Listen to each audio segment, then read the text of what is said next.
patahunan direka napapantunan kiwari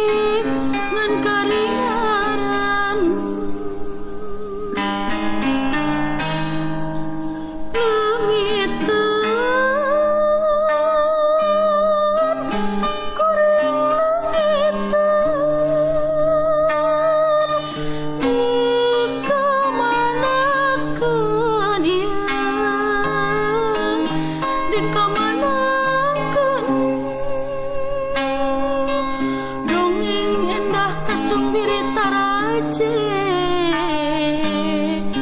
langit nu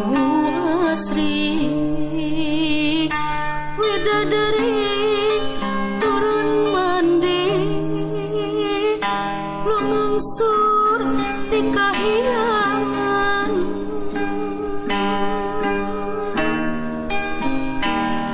Gusti rumasa diri gagahan